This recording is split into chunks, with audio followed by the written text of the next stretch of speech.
sebahagian daripada kita ni banyak yang banyak yang tak faham. Apa yang saya maksudkan tak faham? Kebanyakannya daripada kita sama ada tak faham ataupun salah faham. Bila kita sebut jamak je, dia faham apa dia? Sekali yang qasar. Jamak tak semestinya qasar. Dan juga kalau kata qasar tak semestinya jamak. Dia beza tu, kena beza. Bila kita sebut jamak qasar, barulah kedua-duanya itu masuk sekali. Tapi kalau kita sebut satu sahaja, sama ada jamak sahaja ataupun qasar sahaja, maka yang dimaksudkan di sini benda yang berbeza-beza. Bila kita sebutkan jamak, maksudnya adalah apa dia? Solat yang dihimpunkan, ataupun kita kata solat yang digabungkan.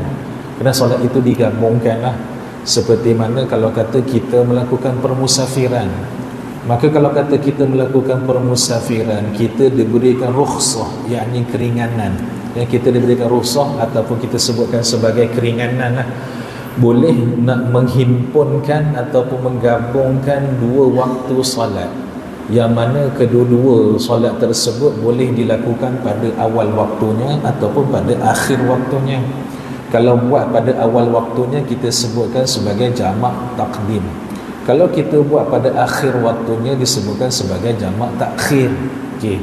Jadi yang ni kalau sekadar jamak, maka solat itu dilakukan secara penuh. Contoh kalau kata dia jamak taqdim, bagi solat zuhur dan juga asar, maka 4-4. Kena buat 4-4, maksudnya 8 rakaat lah tu. Yang sama ada buat taqdim ataupun takhir, tak ada masalah lah. Yang penting kita bagi tahu jamak sahaja, maka boleh buat 4-4, maka itu 8 rakaat. Kecuali kalau kata jamak qasar, barulah dua-dua. Kerana dua-dua dihimpunkan dalam satu waktu, mungkin pada awal waktunya ataupun akhir waktunya, maka itu dikatakan jamak qasar lah. Sama juga berkenaan tentang tentang solat jamak. Kalau kita sebutkan jamak pada waktu maghrib dan juga isyak, boleh jamak sahajalah, tapi tidak diqasarkan akan solat isyak tersebut. Sebab solat yang dibenarkan dan juga solat yang diharuskan untuk kita qasar hanyalah solat yang 4 rakaat. Solat yang kurang daripada 4 mana boleh qasar. Dan solat yang 4 je, daripada 4 dia akan jadi 2, 3 nak qasar macam mana? Macam mana nak qasar solat 3 1/2? Dan tu kat mana hak nak berhentinya? Kat mana nak tahiyatnya? Maka tak boleh. Dan maka sebab tu solat yang dibenarkan qasar itu yang ada 4 rakaat sahaja, yang ada zuhur, asar dan juga isyak. Okey. Jadi kita patah balik, kita nak bagi makluman dan juga kita nak bagi faham di sini. Kena berkenaan tentang solat yang dijamakkan dengan sebab hujan, dengan sebab hujan.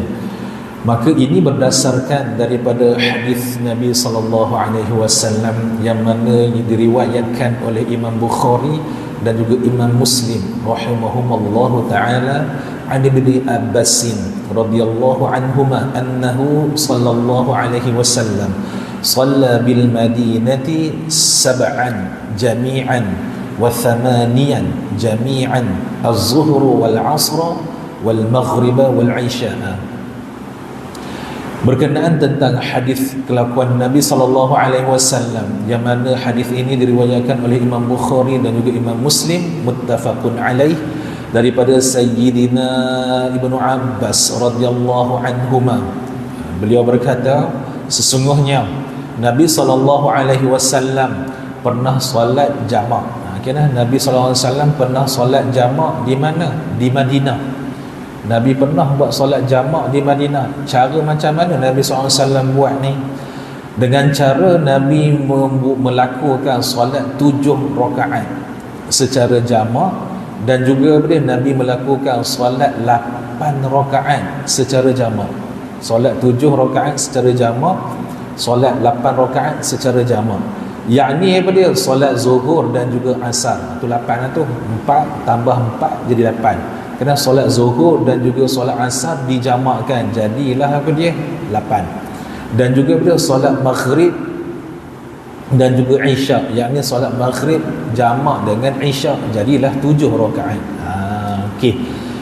Maka daripada sinilah para alim ulama dalam mazhab kita mengatakan bahawasanya Apa yang Nabi SAW buat ataupun lakukan ketika mana di Madinah dengan Nabi solat jamak 8 dan juga 7 ini adalah dengan sebab dia, dengan sebab hujan, dengan sebab berlakunya hujan.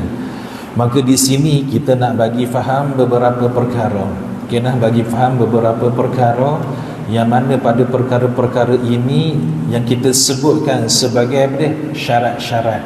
Syarat-syarat untuk memperbolehkan seseorang itu solat jamak dengan sebab hujan. Jamak dengan sebab hujan yang ada padanya itu 7 syarat. Ada padanya itu 7 syarat. Cukup 7 syarat ni maka bolehlah solat jamak. Hilang salah satu automatik tak boleh solat jamak. Cukup, dia kena cukup ni ke 7 syarat ni. Hilang salah satu sahaja maka automatik solat jamak tersebut tak dibenarkan sama sekali. Yang pertamanya, syarat yang pertama untuk membolehkan solat jamak ketika hujan, iaitu hujan tersebut ditemukan ketika takbiratul ihram bagi solat yang kedua. Bagi solat yang kedua, dan juga berlakunya hujan tersebut pada solat yang pertama dan juga solat yang kedua. Berlakunya hujan ke dalam dua-dua solat. Wajibnya hujan kena berlaku dalam dua-dua solat. Solat yang pertama pun berlaku hujan, solat yang kedua pun kena hujan juga. Tu yang pertama kena faham. Dan juga berlakunya hujan itu pada kedua-dua takbiratul ihram. Berlakunya hujan itu ketika mana? Ketika kedua-dua takbiratul ihram. Berlaku hujan pada dua-dua takbiratul ihram. Takbiratul ihram yang pertama pun hujan juga, pada takbiratul ihram yang kedua pun hujan. Maka ini dia akan jadikan mudarat. Maksud mudarat ni apa dia? Nanti kita akan masuk syarat kat bawah nanti. Kalau kata dia balik, kemungkinan basah dan juga lencun pakaiannya, nak patah balik susah dan sebagainya. Maka syarat yang pertama ini maka kena tengok elok-elok. Kena tengok elok-elok. Dan juga disebutkan hujan itu berlaku ketika mana? Pada takbir yang pertama dan juga dalam salam pada solat yang pertama, masuk sahaja solat yang kedua. Bila kita sebut masuk sahaja pada solat yang kedua, yakni solat yang nak dijamakkan itulah. Kalaulah kata dah selesai ataupun kita kata dah angkat takbiratul ihram ataupun sudah melafazkan takbiratul ihram pada solat jamak yang kedua, selesai sahaja pada takbiratul ihram solat jamak yang kedua, tiba-tiba hujan berhenti. Nak bagi faham yang ni. Tadi hujan berlaku pada takbiratul ihram yang pertama, pada salam solat yang pertama masih lagi hujan. Terus kita nak jamakkan solat tersebut masuk kepada solat yang kedua. Selepas daripada takbiratul ihram pada solat yang kedua, tiba-tiba hujan berhenti. Sah tak semayang? Sah. Janji dah masuk dah pada solat yang kedua dah.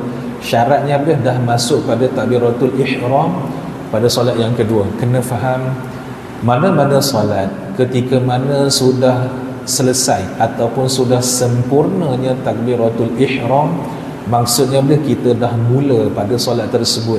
Bila kata dah mula pada solat tersebut, tak boleh berhenti, kena terus je lah. Maka ni yang kita maksudkan tadi. Kalau kata selesai ataupun sempurnanya takbiratul ihram pada solat yang kedua, tiba-tiba hujan terus berhenti, maka nak buat macam mana? Boleh ke terus semayang dengan jamak? Ya, teruskan saja solat jamak tersebut dan juga solat itu akan dikirakan sah. Kena ni syarat yang pertama lah. Untuk apa dia? Mengesahkan solat jamak ketika hujan. Syarat yang pertama. Syarat yang kedua yang mesti ada adalah apa dia? Iaitu mestilah dilakukan solat itu secara berjamaah. Tak boleh buat seorang-seorang. Kalau buat seorang-seorang automatik tak sah. Solat itu apa dia? Mestilah apa dia? Dilakukan secara berjamaah. Tak boleh dilakukan secara munfarid, yakni solat secara bersendirian. Seorang-seorang, contohlah nak bagi faham, sekarang ni kan musim hujan. Mari tadi pun saya mari sini maghrib tadi pun hujan kenyai-kenyai lah, ada kenyai-kenyai sikit-sikit. Jadi kalau kata semayang, mari-mari semayang kat sini seorang-seorang, lepas tu tengok hujan, oh ni hujan lah, boleh ni nak jamak ni. Tapi masalah ni semayang seorang-seorang. Kalau semayang seorang-seorang mana boleh nak jamak? Kalau sembahyang dilakukan secara berjamaah, barulah dibenarkan, dan juga barulah menuntuti pada syarat yang kedua. Kerana bolehlah masuk pada syarat yang kedua. Jadi apa dia, bila disebutkan wajib dilakukan ataupun wajib dibuat secara berjamaah, maka dilakukan berjamaah itu mestilah makmum yang mana nak menjadi makmum kepada imam yang nak solat berjamaah tersebut mestilah sama takbiratul ihramnya dengan imam. Apa maksud kat sini? Maksudnya di sini dia tak boleh masbuk. Dia tak boleh masbuk ni, dia kena apa dia? Dia kena muwafiq. Ketika mana imam takbiratul ihram, dia pun dah ada sekali dah dekat situ. Bukannya apa dia masbuk. Kalau kata masbuk tak sah nak buat apa dia solat jamak dengan sebab hujan. Kalau kata dia ada dengan imam ketika mana imam takbiratul ihram pada waktu tersebut, maka dia pun sekali dengan takbiratul ihram imam, barulah boleh nak solat jamak. Kerana barulah dibenarkan untuk solat jamak pada apa dia, pada syarat yang kedua ni. Jadi pada syarat kedua ni dekat ketat sikit. Yang pertamanya mesti kena apa, solat secara berjamaah. Dan juga yang keduanya, maksud di sini adalah apa dia, imam takbiratul ihram, dia pun takbiratul ihram. Maksudnya macam ni nak bagi mudah faham. Maksudnya solat tersebut mesti didirikan dengan apa dia, dengan muwafiq pada imam. Tak semestinya lah kalau imam takbiratul ihram kita pun terus takbiratul ihram, bukan yang tu maksudnya. Yang dimaksudkan di sini adalah tak boleh masbuk satu rakaat, mesti ikut daripada awal hingga ke akhirnya. Maksudnya apa dia, imam tu penuh 3, kita pun penuh 3, bukannya imam 3 kita 2. Tu masbuk tu tak boleh. Jadi yang dimaksudkan di sini adalah imam 3 rakaat, kita pun 3 juga. Okay? Kita pun 3 juga. Sama-samalah dengan imam. Dan juga tak dapat tidak dalam hal keadaan takbiratul ihram itu mendapatkan rakaat yang sama juga dengan rakaat imam. Maka ketika itulah maka dikatakan apa, boleh nak dilakukan solat itu secara jamak. Okay, solat itu boleh dilakukan secara jamak. Dan juga apa dia, berlakulah solat berjamaah itu daripada awal hingga ke akhirnya. Tidak ada lambat, tidak ada yang kita kata mendahuluinya lah. Okay, nah, itu benda dia. Okay, maka kita lihat sikit apa yang disebutkan. Okay, nah, apa yang disebutkan oleh Syekh Nawawi Bantan. Dia kata apa dia? Lalu jika mereka terlambat, yakni makmum, kalau kata makmum terlambat ni nak buat macam mana ni? Sepatutnya kena takbiratul ihram sekali dengan imam. Kalau kata terlambat sikit macam mana? Jika terlambat mereka itu, yakni makmum tersebut, akan tetapi mereka itu mendapatkan imam setelah takbiratul ihram dengan imamnya, namun sempat memuatkan bacaan Al-Fatihah. Yang sempat memuatkan bacaan Al-Fatihah sebelum imamnya itu rokok. Maksudnya dia ni muwafiq. Bila kata muwafiq, maka sahlah solat mereka itu untuk dilakukan secara jamak. Ini yang kita sebut tadi ni, kok mana pun bagi sempat juga dengan imam. Sempat dengan imam tu dengan kadar macam mana, dia muwafiq. Kalau kata masbuk, yakni tak sempat baca Fatihah dengan imam sebelum rokok, itu masbuk tu. Bila kata masbuk di situ, maka tak sah dia nak buat solat jamak waktu hujan, tak dibenarkan sama sekali. Sebab apa dia? Sebab dia dikirakan masbuk. Kalaulah kata dia itu sempat dengan imam dengan kadar memuatkan bacaan Al-Fatihah, walaupun tak sempat takbiratul ihram bersama dengan imam, tapi dia takbiratul ihram sempat baca Fatihah sebelum imam rokok, maka dia dikirakan muwafiq. Dan juga dia dikirakan boleh mendirikan ataupun menunaikan solat jamak tersebut bersama dengan imam. Kerana apa? Dia sempat daripada awal sampai habis. Okay, nah, ni yang dimaksudkan pada syarat yang kedua. Terus pada syarat yang ketiga, Kena pada syarat yang ketiga. Syarat yang ketiga, solat berjemaah tersebut mestilah tempat yang didirikan solat jemaah itu, iaitu jauhlah tempatnya secara umum. Kena tempat yang nak didirikan solat berjemaah tersebut adalah jauh secara umumnya. Jadi kalau kata dekat, kan, contohlah kata dekat, minta maaf lah, contohlah rumah dekat sebelah ni, rumah di sebelah ni, lepas tu masjid sini je pun jalan 2-3 tapak je, ataupun jalan 5-6 tapak je pun jalan 5-6 tapak je, itu tak dibenarkan sama sekali. Kena tak dibenarkan sama sekali. Sebab apa? Sebelah je pun, kena sebelah je. Kalau kata hujan lebat sekalipun dia lari itu tak sempat pun lencun baju, kena baju tu tak sempat basah pun, walaupun hujan lebat sekalipun. Maka syarat yang ketiga yang wajib dipenuhi dan juga yang wajib kena ada ialah apa dia? Yakni tempat nak didirikan solat berjemaah itu mestilah jauh. Kena mestilah jauh. Kalau dekat dan juga secara umumnya kita kata apa dia, kalau jalan tak basah pun tak boleh, dan juga tak dibenarkan, dan juga syarat nombor 3 ni dia akan hilang. Kerana syarat nombor 3 ni akan hilang. Jadi maklumat di sini yang kita nak bagi faham adalah apa dia?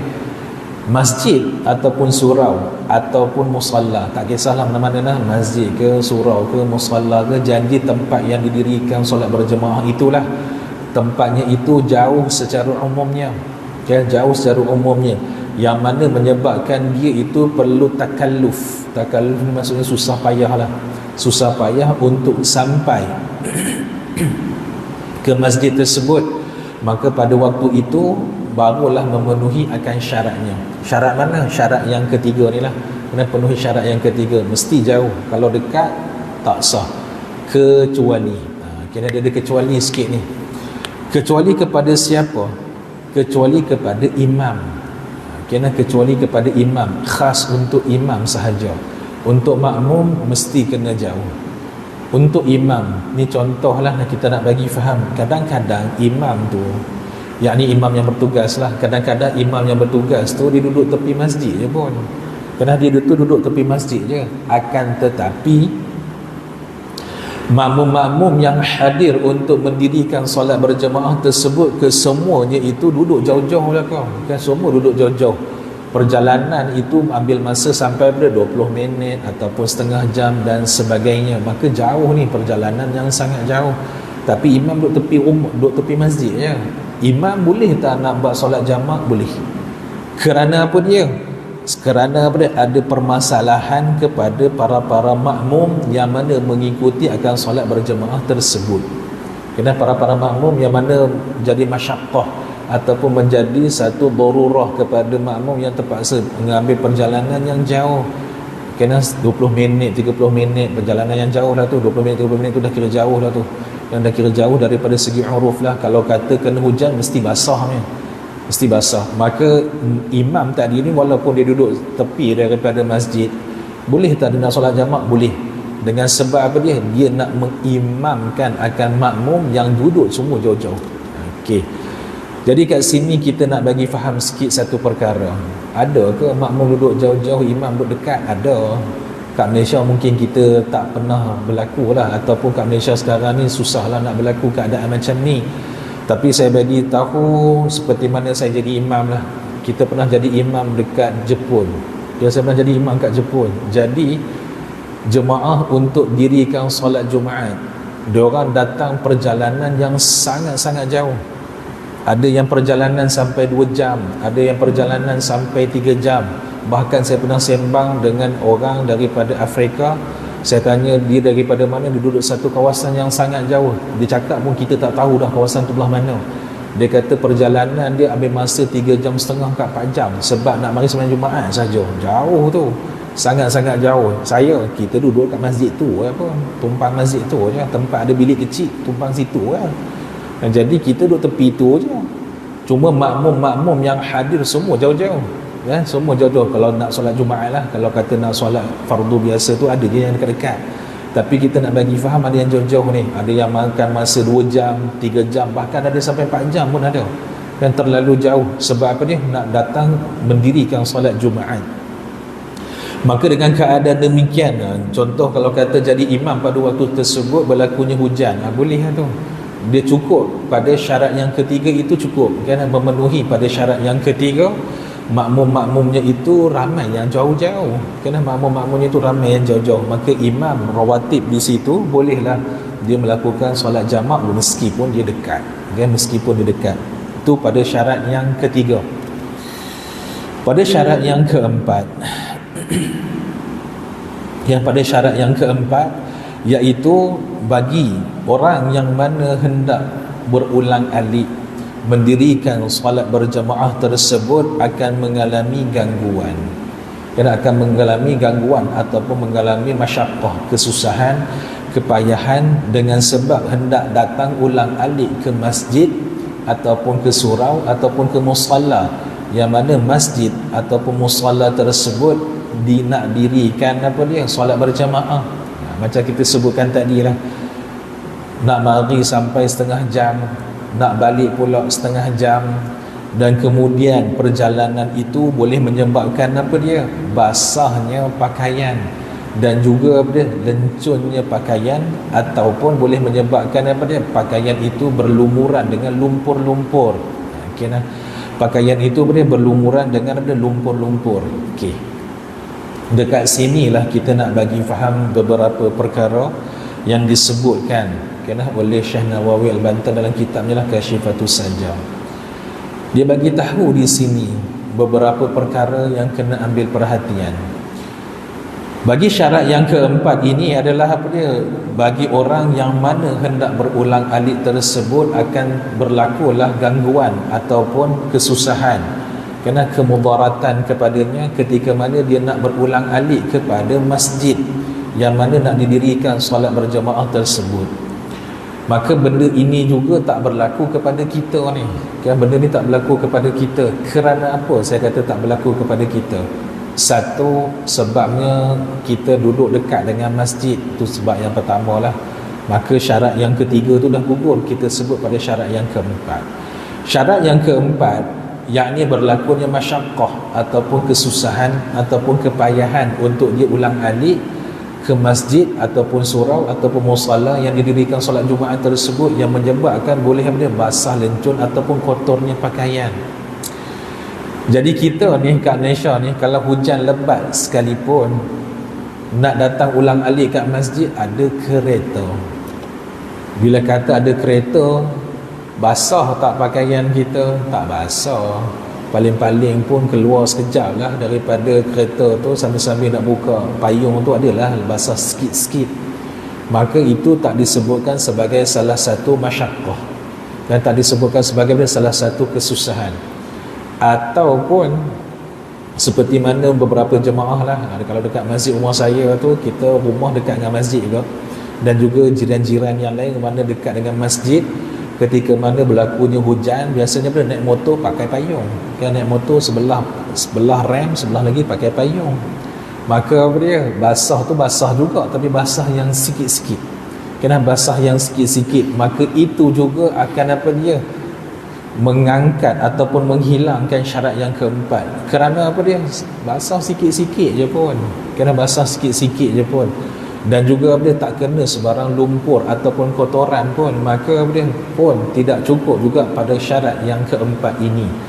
Yang dimaksudkan dengan syarat yang keempat ini adalah menyebabkan baju tu sampai basah lencun, tak boleh nak pakai dah, kerana baju tu basah lencun, dan juga tak boleh nak digunakan sama sekali. Bukan tak boleh nak guna, maksudnya nak kena bagi kering pula, nak kena bagi kering dulu, lepas pada tu barulah boleh pakai. Inilah benda yang keempat ni, syarat yang keempat ni kena bagi faham elok. Kenapa bila kata baju tu basah, dia jadi satu kemudaratan dan juga satu kepayahan. Baju basah, tukar baju lain lah, apa yang susah? Takkan baju sehelai sekeping ya? Inilah kena bagi faham elok-elok. Pada zaman dahulu ini sebab ni kita kena faham elok. Pada zaman Nabi SAW di Madinah, ramai daripada kalangan para sahabat radhiyallahu anhum ajma'in, mereka ini orang-orang yang susah, dan juga orang-orang yang miskin. Kerana orang-orang yang susah, orang yang miskin, maka pakaian tak banyak. Pakaian tak banyak. Bahkan ada daripada golongan sahabat ini nak kata tahap kemiskinan mereka itu sampai apa dia? Ada kain sehelai ya. Baju pun tak ada, kain sehelai ya. Kan ada seorang sahabat itu tahap kemiskinannya sangat-sangat miskin. Sampailah waktu kewafatan beliau, ketika mana nak mengkebumikan beliau, kain kapan pun tak ada. Kain kapan pun tak ada. Jangan bandingkan dengan kita. Kita kalau kata baju basah, tak ada masalah. Buka almari, timbun baju, pilih dia nak pakai yang mana, tak ada masalah. Tapi ini kita letakkan diri kita pada zaman sahabat dan juga pada zaman Nabi SAW. Yang kita sebutkan macam mana seorang sahabat tu bila meninggal, kain kafan pun tak ada. Nak beli pun duit tak ada ni. Kain kapan tak ada, nak beli kain kapan pun duit tak ada. Akhirnya apa dia? Ambillah kain dia yang sehelai tersebut nak dijadikan sebagai apa? Kain kafan. Maka sahabat ni duk adjust. Tutup bahagian kepala, terkeluar kaki.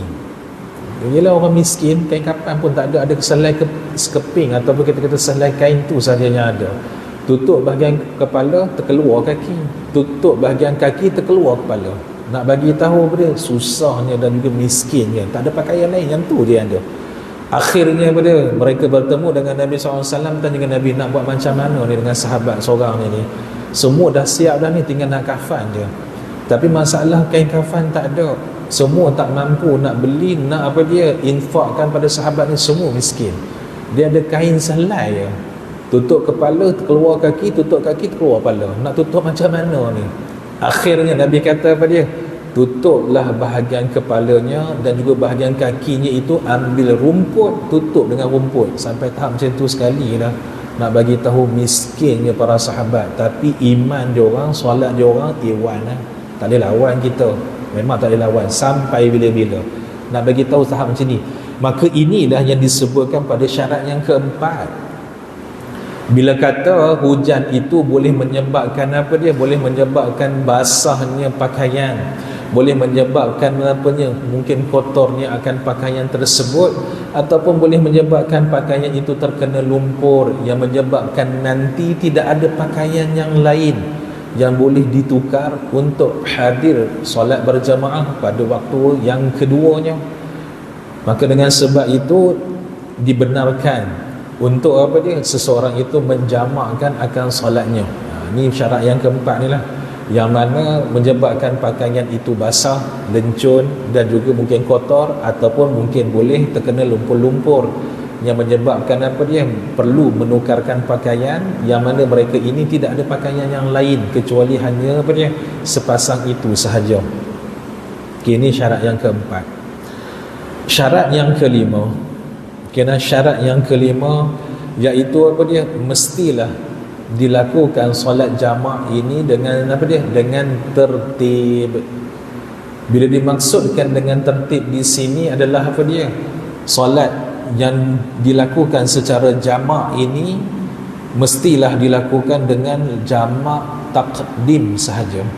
Kena jamak takdim sahaja. Nak buat jamak takhir boleh? Tak boleh. Kena jamak takhir tak boleh, dan juga boleh tak dibenarkan sama sekali. Kalau buat juga tak sah. Kena kalau buat juga tak sah. Sebab tu nak kena bagi faham. Jamak dengan sebab hujan ini yang dibenarkan hanyalah apa dia? Jamak takdim saja. Sebab tu kita kata tadi, berlakunya hujan di dalam kedua-dua solat. Hujan tu kena berlaku dalam dua-dua solat. Jadi kalau kata kita nak buat jamak takhir, hujan dalam waktu zuhur, kita duk tunggu masuk asar, tiba-tiba asar berhenti dah hujan. Macam mana nak buat jamak? Dan nak buat jamak takhir macam mana pula? Sebab apa dia? Kemungkinan petang itu ataupun masuknya pada waktu yang kedua itu, hujan sudah berhenti. Maka masyaqqah itu hilang, kemudaratan itu hilang, kesusahan itu hilang. Bila kata kesusahan, kemudaratan itu hilang, maka apa dia? Tak boleh nak jamak. Kena hilanglah sebab untuk memperbolehkan jamak. Bila kita sebutkan tidak ada sebab lagi untuk memperbolehkan jamak, maka sudah tidak sahlah solat itu nak dilakukan secara jamak.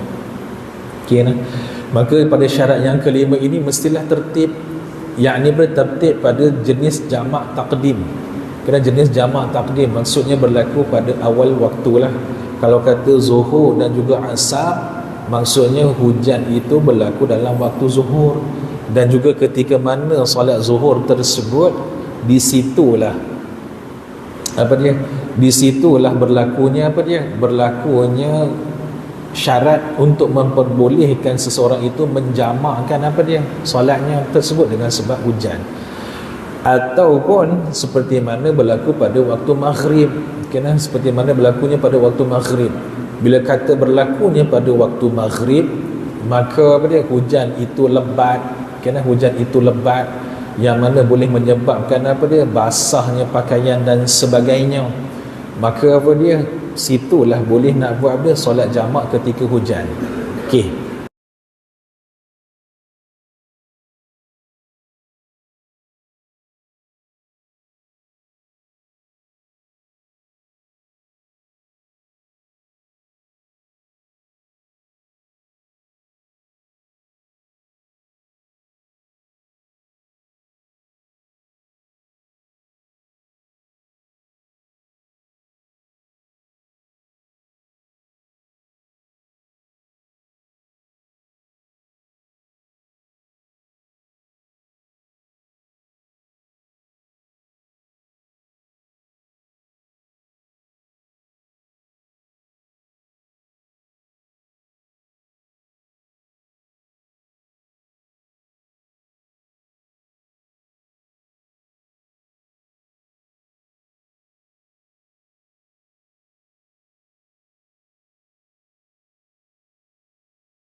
Allah.